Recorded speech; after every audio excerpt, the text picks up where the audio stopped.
Good evening, everybody, and welcome to our Monday night show. With multiple crops on the line, it's a showdown across the fields. Let's get it ready to go. Galloway is growing corn, beans, cotton, wheat, and rice, and he is set to spread the risk and stay profitable. It's time for a new season of Top Crop. The health of our soil is going to contribute to us making money. I call it turning trash into cash. I'm still looking for big wins. I think it looks good.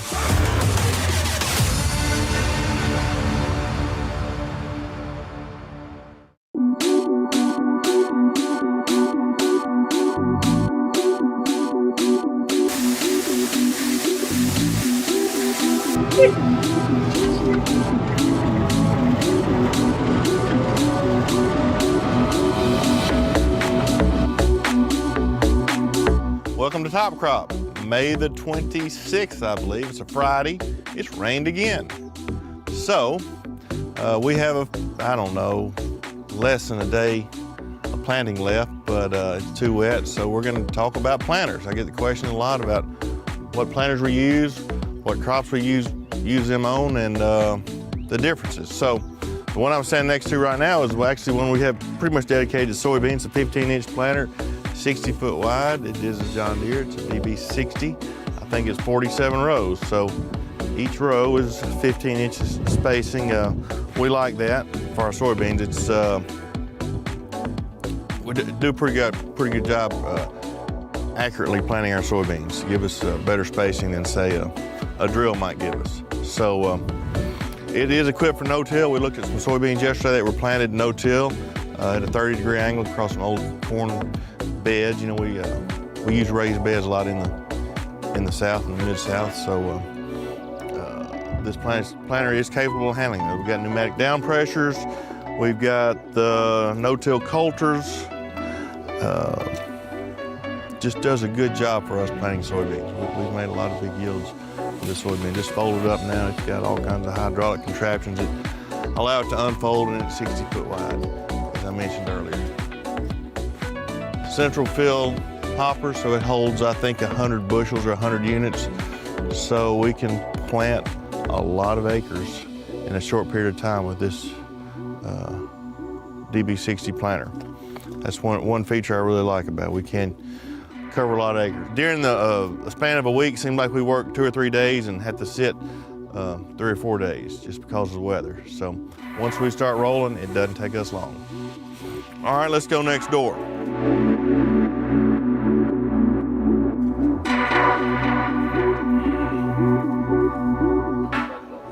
Everybody loves, this is a place for dogs. So if you ever need any dogs, we can spare a few. So back to planters. So we looked at a 15-inch, 60-foot planter we had dedicated pretty much to soybeans. We're gonna look at a drill now. What do we do with a drill? It'll plant about anything. This particular drill is on 7.5-inch spacing. It's 42 foot wide. I think it's 42 foot wide. It's the N500 series, so this particular one's a N542. Similar to the ones I've had in the past, so it wasn't any problem adapting to it. It's got a 270 bushel pull between hopper or cart, so you can fill that thing up with seed and go the full day. So what do we plant with it? We plant rice, we plant wheat, and it will plant soybeans if needed. I try not to use it in soybeans just because it is kind of a controlled spill.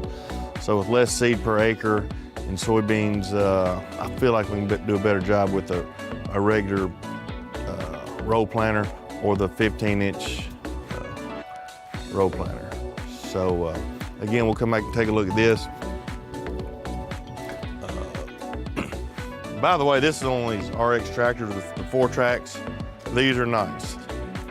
If you're considering one of these, I would highly recommend it. I think we have 2 of them, and we all love them. We love to operate them. They're smooth, and they're very efficient. So this is a hopper, or the pull between cart. Holds 270 bushels. It does have the row command on it, so we'll shut off so we don't waste seed. And that seems to be, that's a big thing.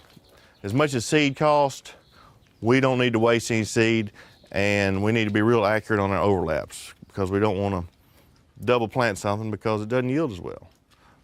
We learned that in corn, but the same holds true in soybeans and or rice. You start having problems where you overlap. Population's too high, grows too tall, falls down on you, stays vegetative, won't go into that reproductive mode as well, as easily and stay there. So yeah, it's a big deal, I think, to have row command. It probably pays for itself in seed savings alone. So again, N542, 42-foot wide drill. It is on a no-till style drill, so it'll plant in any condition.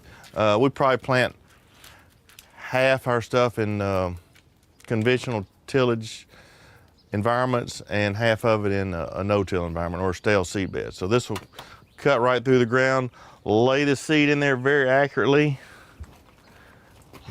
Right here, it's folded up so we can see it, and then it's got these notched closing wheels, which are really nice to seal that seed trench up and get good even emergence. Really like this drill. Control the down pressure so it will cut through some of the tougher type soils. Well, when we're planting rice, it's shallow. I would say 3/4 of an inch. We've had plenty of moisture this year, or rain in the forecast, so we'll plant ½ inch, 3/4 of an inch, just get enough soil on to get a rain, get it germinated, and it comes right up. So I haven't used this drill in wheat yet, but I've used one identical to it. We're planting 105, 110 pounds of seed, looking for that population, and it's gonna do such a good job placing the seed that we expect to get all of it up.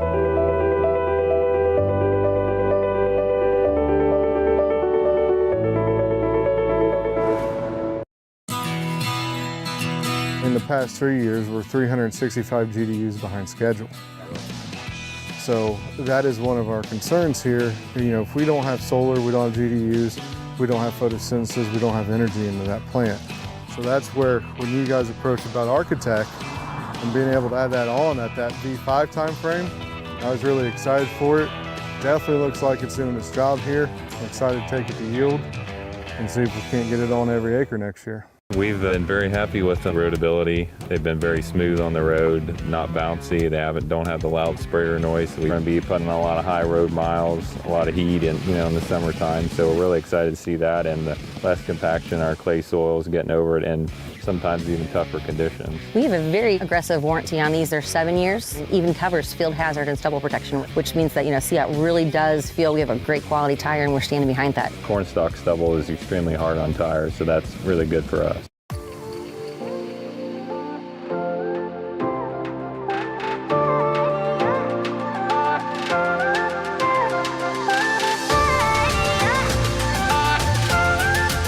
Welcome to Top Crop. I'm Perry Galloway, and we're in Arkansas, and it's May the 25th. Out here in the cornfield, looking pretty good, and it's wet, which is great for this time of year. We've had a little too much rain, but for this corn, it's actively growing at V8, V9.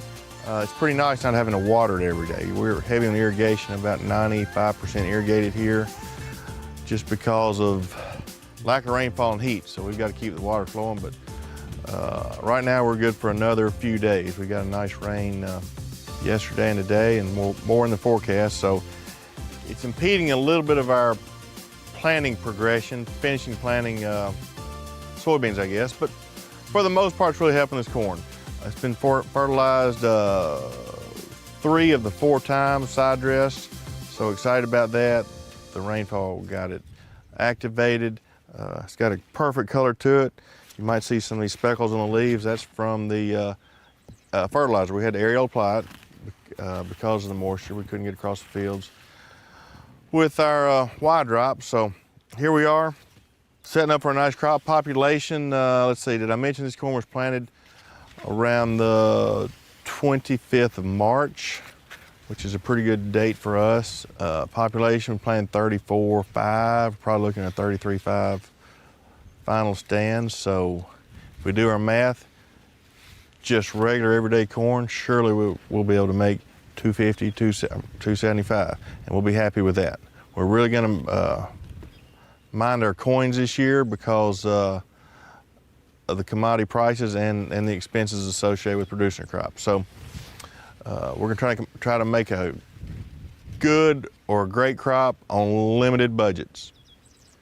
So I get the question a lot about my soils. My soil types are pretty sandy. Our CECs are 4.5 to 5.5 on average. I've got one field that might be a 15 or 16, but for the most part, everything's really sandy, very little clay, so very little moisture holding capacity. That's another reason why we're so irrigated. But the light sandy soils are easily manipulated with fertility. So a little bit goes a long way, goes to work quick, so that's advantageous to me, I feel like, on making high yields. This particular field would be a Dubs type soil. I don't know the breakdown between clay, sand, and loam, but it's pretty sandy and forgiving as far as fertility. You know, like I said, a little bit goes a long way, whether you're talking lime or NPK or the micronutrients that are picked up through the soil and not through the leaves. But we've made some fantastic yields over the year with these soils. So our three problems when we're talking nutrition with these soils are magnesium. We don't have a lot of magnesium just because they're sandy soils. I guess another would be sulfur. We're not getting the sulfur from the atmosphere like we used 2 years ago. And so the applied sulfur will leach on us. And then of course boron, it leaches and hard to get in the plant. So we apply boron, sulfur, monitor our magnesium with our pHs, and zinc. You know, we use a lot of zinc. We use it in our tuba-2 as well as our in-furrow. For zinc applied in-furrow, 9% say EDTA zinc is about 23 times more effective than just a broadcast application done after emergence. So zinc typically isn't a problem. We can keep our zinc levels pretty high. The question is, when will we have to start using our irrigation? Hopefully never this season. If we get, you know, corn's using 1/4 to 1/3 of an inch of rainfall during pollination and grain fill, that's hard to keep up with, hard for these irrigation systems to keep up with. But if we can, you know, somehow get something out here that feels like 2 inches of rain a week, whether it's through overhead irrigation or any form of irrigation or rainfall, then that's enough to make a bumper crop. You know, if it didn't rain another drop, we're fully saturated right now. Today's Thursday, May the 25th. We're probably looking at mid next week, next Tuesday or Wednesday, before we'd have to turn on any irrigation. Yeah, again, I go back to these light sandy soils. The moisture disappears at a rapid pace, and this corn will be twisted and heat stressed in just a few days, given the right conditions. So right now, we're 4 or 5 days off from needing irrigation with 85, 90 degree temperatures.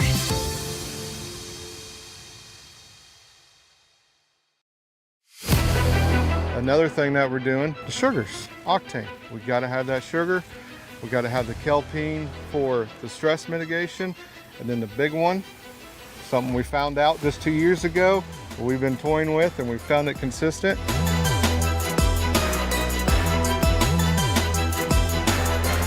Onward Max, 6.5 ounces. And let me tell you, the trials that we ran with that, there's a reason why it's going on every single acre of our corn. Choose your herbicide. Choose your pest protection. Choose AgVenture.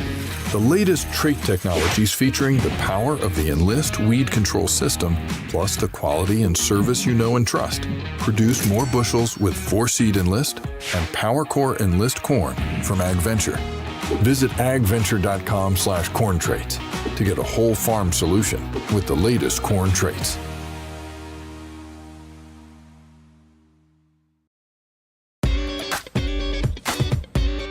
Welcome to Top Crop.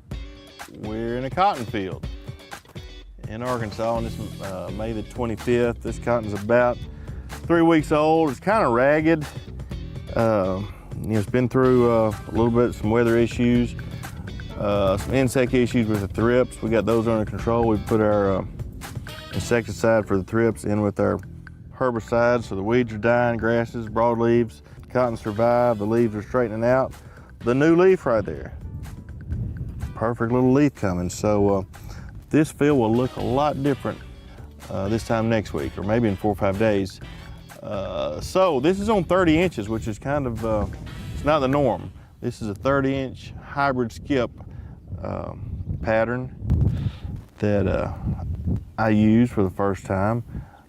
I wasn't the one who thought it up, but talked to other growers and they like this 30-inch hybrid. So we got a row, a skip, 4 solids, a skip, and a row to make up our 20 feet, to make our picker more efficient. And just because we have a skip here, and on the other side of the 4, that cotton has a way to compensate. Hopefully this will be solid cotton at harvest, and this row won't even be missed. So really excited about cotton. I grew it almost 100% cotton for 20 plus years. I've been out of it for 10 years, but excited to get back in it. I really needed the rotation. We have a lot of nematode problems, and with cotton, nematodes, root knot nematodes are a little easier to control, I feel like. So that was one thing. Plus, I just like the management of cotton. It's a high management crop. You need to be out here every day seeing what kind of problem you have in your cotton field. And I promise you there'll be plenty of problems to follow throughout this year season of top crop. Population-wise, we planted in the neighborhood of 40,000 on most of the rows. We did some little adjusting on some inside rows, but we'll talk about that later.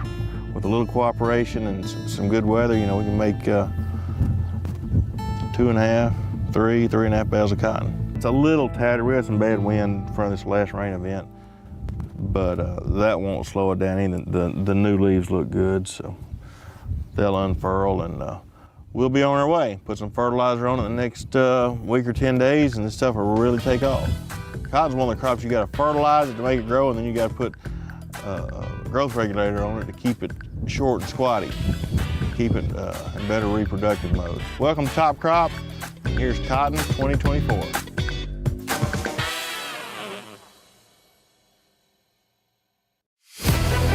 Another thing that we're doing, the sugars, octane. We got to have that sugar. We got to have the kelpine for the stress mitigation. And then the big one, something we found out just 2 years ago, we've been toying with, and we found it consistent.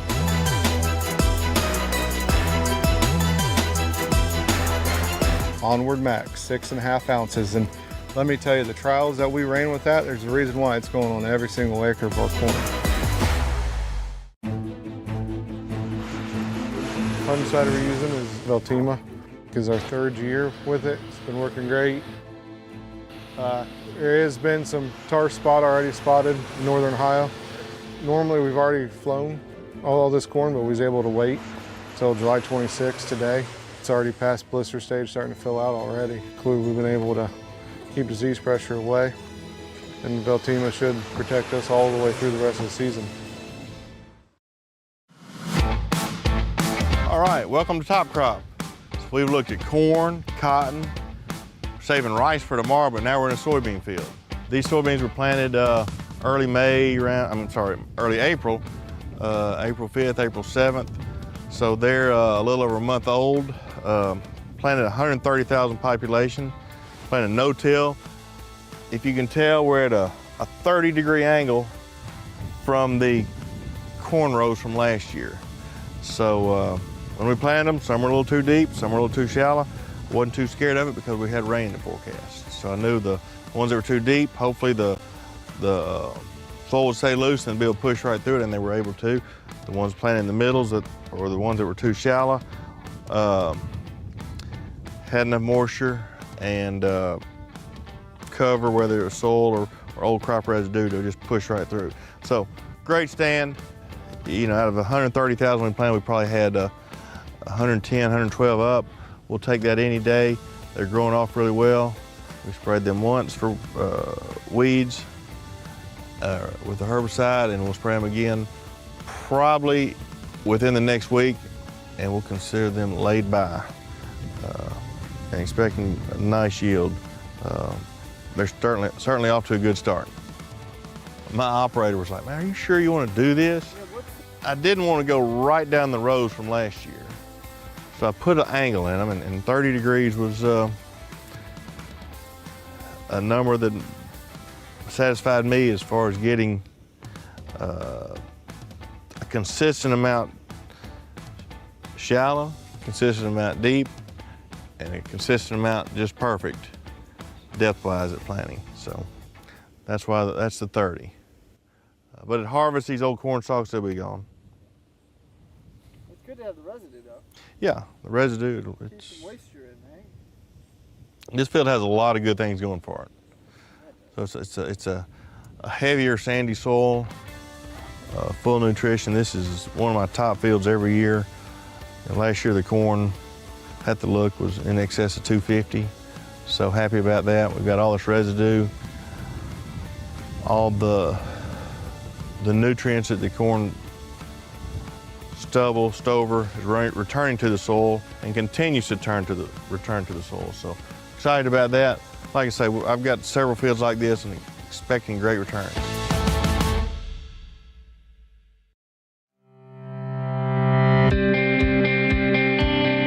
And welcome to Top Crop. As promised, we've looked at corn, soybeans, cotton, talked about wheat. We may look at some wheat later, but we're in a rice field now, which I know that's a crop unique to a lot of people, but not in the Mid-South and Arkansas especially. I think Arkansas, the U.S. raises about 3% of the rice in the world, and 1% of that is actually raised in Arkansas. So 1% of the rice in the world is raised here in Arkansas, and the other 2% is scattered out between Texas, Louisiana, Mississippi, California, of course. So that'd probably catch most of the rice. Might be a little bit in Alabama. This rice is about boot top high, probably 6-leaf rice. It's ready to, as we say, go to flood.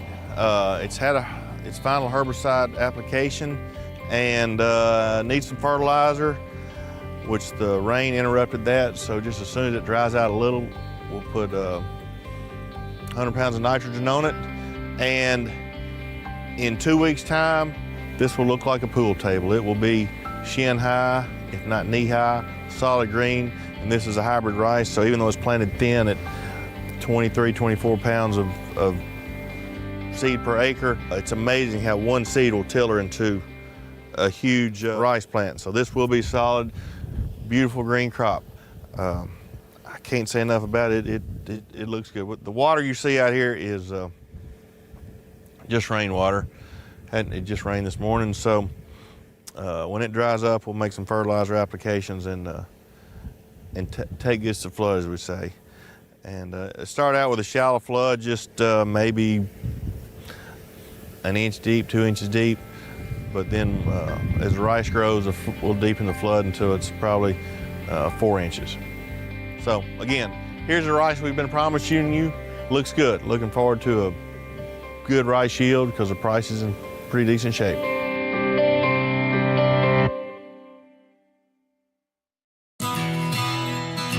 In the past 3 years, we're 365 GDUs behind schedule. So that is one of our concerns here. You know, if we don't have solar, we don't have GDUs, we don't have photosynthesis, we don't have energy into that plant. So that's where, when you guys approached about Architect and being able to add that on at that V5 time frame, I was really excited for it. Definitely looks like it's doing its job here. I'm excited to take it to yield and see if we can't get it on every acre next year. We've been very happy with the roadability. They've been very smooth on the road, not bouncy. They don't have the loud sprayer noise. So we're going to be putting on a lot of high road miles, a lot of heat in the summertime. So we're really excited to see that, and the less compaction, our clay soil is getting over it, and sometimes even tougher conditions. We have a very aggressive warranty on these. They're 7 years. It even covers field hazard and stubble protection, which means that, CIAT really does feel we have a great quality tire and we're standing behind that. Cornstalk stubble is extremely hard on tires, so that's really good for us.